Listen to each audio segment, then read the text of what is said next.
गुजरात का एक बहुत बड़ा सम्मेलन होने जा रहा है, क्या कुछ कहेंगे इसको लेकर? सबसे पहले आपके चैनल के माध्यम से पूरे देशवासियों को सादर प्रणाम और आपको भी बहुत बहुत धन्यवाद कि आपने कुछ हमसे पूछने का मौका प्राप्त दिए, इसलिए तहे दिल से आपको धन्यवाद। ये जो सम्मेलन होने जा रहा है, ये आए दिन हमारे सिर्फ पसवान जातियों के साथ आए दिन घटना घटती रहती है। कहीं न कहीं किसी को मर्डर, हमारे ये सीवान जिला में दरौदा में एक मास्टर साहब को मारा गया, गोली से दिन में भून दिया गया। आए दिन ऐसे बहुत से घटना घटता रहता है। इसीलिए हमारे जो बड़े बड़े लीडरशिप हैं, बड़े बड़े जो सांसद हैं, विधायक हैं, ये सदन में जाते हैं परंतु अपने समाज के हित तक आज तक भी बातें नहीं करते हैं।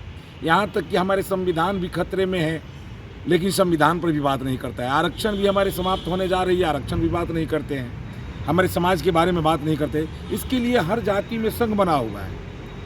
तो हम लोगों ने भी एक संघ बनाए हैं जो अखिल भारतीय अंतर्राष्ट्रीय दुसाध कल्याण परिषद है। उसके तत्वाधान में हम लोग 11 मई को पटना के हम लोग अभी जगह तय नहीं किए, उस जगह को तय करेंगे और उस जगह में हम लोग भारी से भारी संख्या में जुटेंगे और निर्णय लेंगे कि हमें क्या करना चाहिए। हमारे जो पहलू हैं वो हमारे पाँच छः क्षेत्र जो मांगे हैं, उस मांग को सरकार वो स्वीकार करती है या नहीं, अगर नहीं करती है तो उसके लिए हमें क्या करना चाहिए। इस पर हम लोग विचार विमर्श करने के लिए यहाँ बैठक किए थे और विचार विमर्श हुआ।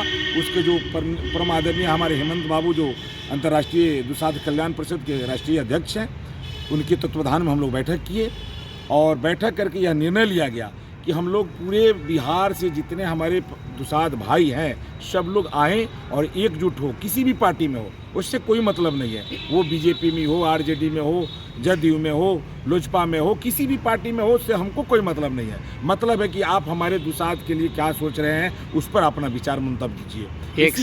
एक सवाल था आपसे सर। जी बोला जाए। बिहार में दलितों पर दूसरा नंबर पे आप पासवान समाज आते हैं। जी सर। फिर भी आप पर जो है इतनी दमन और इस तरह से लोग पासवानों को देखा जा रहा है, बहुत सारे जो है इसको इग्नोर भी करते हैं, राजनीतिक पार्टियां भी इग्नोर कर रही हैं। राजनीतिक पार्टियां इग्नोर इसलिए करती है कि पहले से हम लोगों को शोषण करने के लोग हम लोग से डरते हैं। हम लोग गहलोत क्षत्रिय राजपूत से वंशज से आते हैं, हम लोगों से ये डरते हैं कि ये अगर कहीं जगह पर चला गया तो हम लोगों को कहीं नहीं तक रहने दे। इसलिए कि हम लोग पुराने जो है हमारे राजा महाराजा हुआ करते थे इस देश के हमारे पुराने राजा शैलेश, बाबा वीर चुहरमल, बाबा विक्रम माझी, ऐसे ऐसे बहुत से लोग हमारे महान पुरुष हैं जो राजा हुआ करते थे, राज किए हैं और सबको एक सम्मान देके हैं। वही सम्मान लाने के लिए तो हम लोग चाह रहे हैं, लेकिन ये लोग चाह रहे हैं कि ये लोग आ जाएंगे तो सम्मान सबको हम लोग को अधिकार नहीं मिलेगा। इसीलिए टारगेट किए हैं पसवान को, ये खास करके पसवान को हमको दबाना है, उसको कुचल करके रखना है, नीचे रखना है, लेकिन हम लोग नीचे रहने वाले नहीं हैं। बिहार में 2-3 बार बिहार के मुख्यमंत्री बने भोला पासवान शास्त्री, अभी तक उनकी अदम कदम पर प्रतिमा जो है कि बिहार में नहीं बनाई गई है। इसी मांग के लिए इसीलिए तो ये भी एक बहुत बड़ा सवाल उठता है। इसीलिए तो हम लोग ये अपने जो दुसाध कल्याण परिषद जो है अंतर्राष्ट्रीय, इसी के लिए बनाया गया है। उन्हीं के लिए हम लोग ये काम करने जा रहे हैं कि हमारे जो पूर्वज हैं, 3 बार मुख्यमंत्री रह चुके, उनका कोई भी प्रतिमा नहीं लगाया गया। हमारे जो पुराने योद्धा थे, लड़ाकू थे, उनका कोई प्रतिमा नहीं लगाया जा रहा है, दरकिनार किया जा रहा है। क्यों?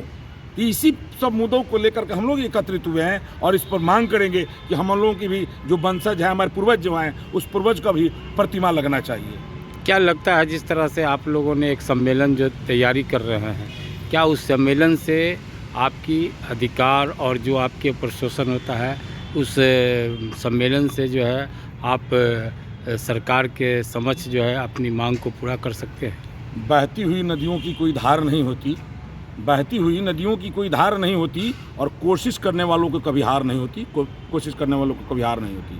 तो हम लोग कोशिश कर रहे हैं, हारेंगे नहीं। जब तक लिए हम अपने जो मांग जो हमारी है उस मांग को पूरा नहीं कराएंगे तब तक लिए बैठेंगे नहीं। ये हमारा लड़ाई और ये जंग जो है शुरू हो चुका है, ये बिगुल फूक चुका है। इस बिगुल को हम मसाल को वहाँ तक, उस मुकाम तक ले जाएंगे जब तक ले अपने हक हुकुम को नहीं पालेंगे। औरंगाबाद में सर एक कोमल पासवान नाम की लड़की का हत्या कर दिया गया है, क्या कुछ कहेंगे इसके बारे में? देखिए, वो हत्या जो है हत्या हुआ है उसकी हम जांच करवा रहे हैं। जांच हमारी टीम गई थी, अभी हम लोग भी जाएंगे, जांच का वो टीम करेंगे। जांच का विषय है क्या सत्यता है। वो किसी भी कहीं भी कोई घटना घटता है, जब तक उसकी सत्यता नहीं जान ली जाती तब तक उस पर कुछ बोलना उचित नहीं है। इसलिए मैं उसको जानने की कोशिश करूँगा और अगर वो दोषी ठहर गए तो मैं फांसी की सज़ा मांग करूँगा सरकार से कि वो फांसी हो, अगर वो दोषी है तो। अगर दोषी नहीं है तो उस पर कुछ भी कहना उचित नहीं है। क्या लगता है कि पासवान समाज को कितनी राजनीतिक भागीदारी मिलनी चाहिए? एकदम मिलनी चाहिए, एकदम मिलनी चाहिए। जितनी जो संख्या है उस संख्या के आधार पर मिलनी चाहिए। यही सब तो मांग के लिए हम लोग लड़ाई शुरू किए हैं। इसी सब मांग के लिए हम लोग लड़ाई शुरू किए हैं कि जिसकी जितनी हिस्सेदारी है उतनी भागीदारी होनी चाहिए।